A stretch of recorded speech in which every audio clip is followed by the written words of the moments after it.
સર્વે વૈષ્ણવોને મારા જય શ્રી કૃષ્ણ. આપ સર્વેનું મારી ચેનલ હસુ પટેલમાં સ્વાગત છે. આજના સત્સંગમાં આપણે સાંભળીએ શ્રી મહાપ્રભુજીના 84 બેઠકજીના ચરિત્રમાંથી બેઠકજી 33, શ્રી ચંપારણ્યના 6ઠ્ઠીના બેઠકજીનું ચરિત્ર.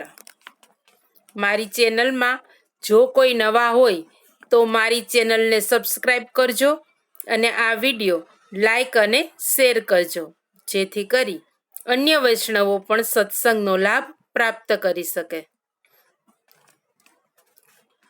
આજના સત્સંગમાં સાંભળીએ બેઠકજી 33, શ્રી ચંપારણ્ય ધામમાં આવેલ શ્રી મહાપ્રભુજીના 6ઠ્ઠીના બેઠકજીનું ચરિત્ર. બેઠક ચરિત્ર પ્રમાણે આ સ્થાનમાં શ્રી લક્ષ્મણ ભટ્ટજીએ શ્રી વલ્લભનું 6ઠ્ઠી પૂજન કર્યું હતું. તે વખતે કાશીમાં ગંગાજીના કિનારે માધવાનંદ બ્રહ્મચારી નામે એક મુનિ તપશ્ચર્યા કરતા હતા.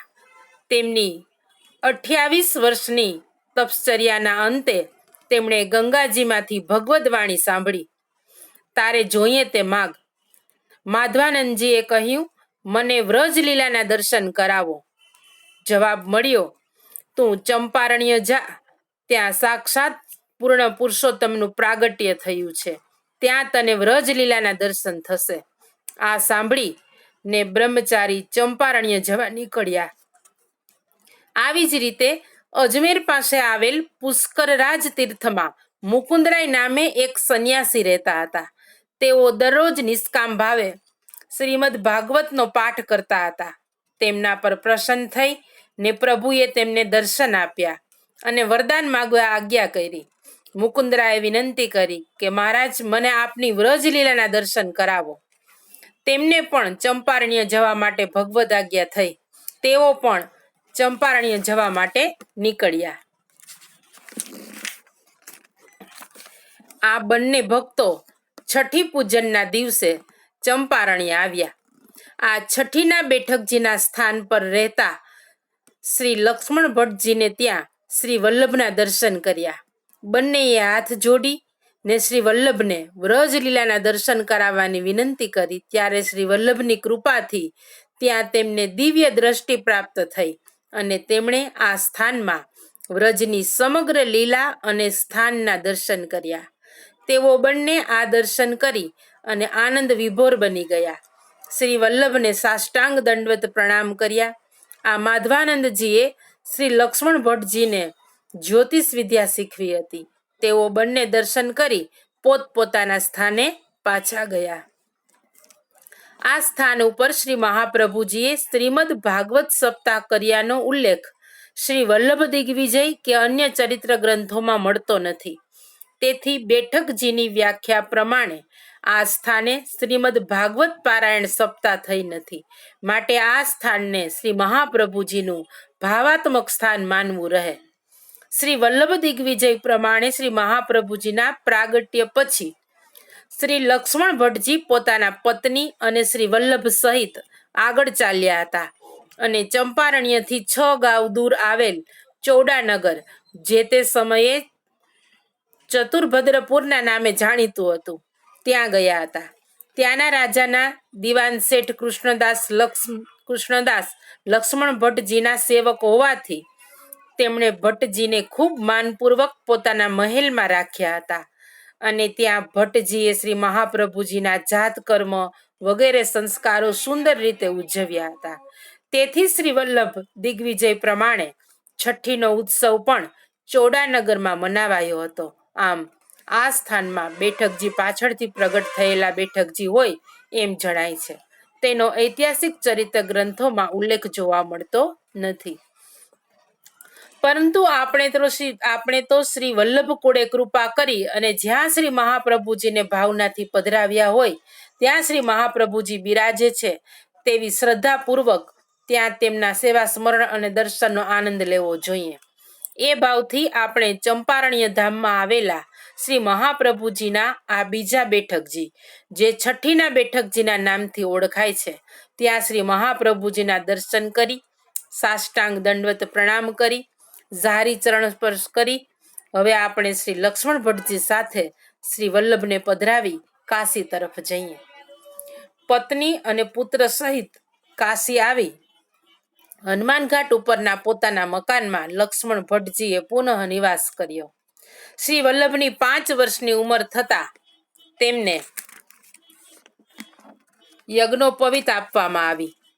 કાશીના વિદ્વાન ગુરુઓ પાસે શ્રી વલ્લભ વેદ, વેદાંગ અને ષડદર્શનોનો અભ્યાસ કરવા લાગ્યા.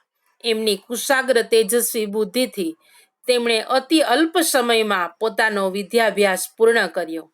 પોતાના બાલ્યકાળના અનેક દિવ્ય ચરિત્રો દ્વારા તેમણે માતા પિતાને, પોતાના ગુરુજનોને અને પોતાની આસપાસના સર્વજનોને આશ્ચર્યચકિત કર્યા હતા. કાશીના સર્વ વિદ્વાનો તેમને વાકપતિ અને બાલ સરસ્વતીના નામથી સંબોધન કરતા હતા. વિદ્યાભ્યાસ દરમિયાન જ તેમણે શુદ્ધાદ્વૈત બ્રહ્મવાદનું સ્વરૂપ પોતાના મનમાં નિશ્ચિત કરી લીધું હતું અને તેની ચર્ચા પણ બીજાઓની સાથે કરતા હતા. પિતાના ગોલોકવાસ પછી તીર્થયાત્રા નિમિત્તે તેમણે ભારત પરિક્રમા કરવાનો નિશ્ચય કર્યો. તે દ્વારા તેમને દેવી જીવોનો ઉદ્ધાર તો કરવો જ હતો, તેની સાથે સાથે માયાવાદનું ખંડન કરી શુદ્ધાદ્વૈત બ્રહ્મવાદ પણ સ્થાપવો હતો. તેથી માતાને સાથે લઈ તીર્થયાત્રા નિમિત્તે તેઓ 10 વર્ષની ઉંમરે પોતાના પિતાના શિષ્યો સાથે કાશીથી નીકળ્યા. આપશ્રીએ આજીવન સફેદ ધોતી ઉપરનો ધારણ કરવાનું વ્રત લીધું. ખુલ્લા ચરણારવિંદે ચાલવાનું નક્કી કર્યું. શક્ય હોય તો ત્યાં સુધી ગામ બહાર જળાશયના કિનારે જ મુકામ કરવાનું સગવડભર્યું માન્યું. સાદું, સરળ, સંયમી જીવન જીવવાનો આપે નિશ્ચય કર્યો. સેવા સ્મરણને જ જીવનના મુખ્ય કાર્યો બનાવ્યા. પોતે જે સિદ્ધાંતો પ્રતિપાદિત કરવા માંગતા હતા તે સિદ્ધાંતો તેમના જીવનમાં આચરી બતાવવાનો તેમણે નિર્ણય કર્યો.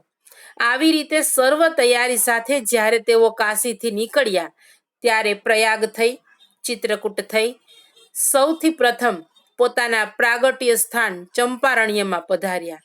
ત્યાં શ્રીમદ ભાગવત સપ્તાહ કરી, જેનું વૃત્તાંત આપણે પ્રાગટ્યના બેઠકજીમાં જોયું અને ત્યાંથી આપ આગળ પધાર્યા. રસ્તામાં વૃદ્ધિનગર કે જે વર્ધાનગર કહે છે એ શહેર આવ્યું. વર્ધાના રાજમાર્ગ ઉપરથી પસાર થતા શહેરના નગરશેઠ કપૂરચંદ હરસાનીના સૌથી નાના પુત્ર, જેમનું નામ દામોદરદાસ હરસાની હતું, તેમને દર્શન આપી શરણે લીધા અને તેમને સાથે લઈ પોતે પોતાના પિતાના પાછળથી વતન બનેલા એવા અગ્રહાર નામના ગામમાં પધાર્યા.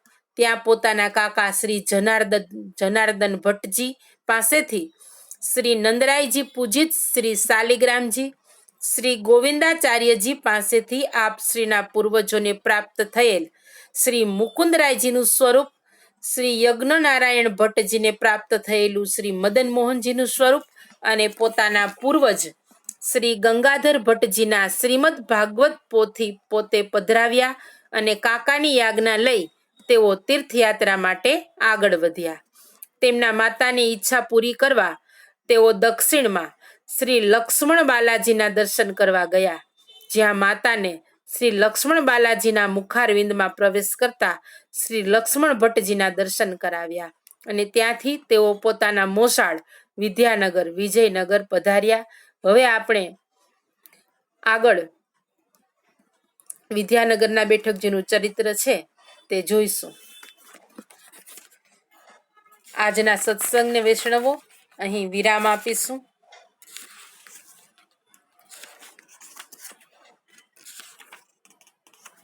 શ્રી વલ્લભાધીશ કી જય.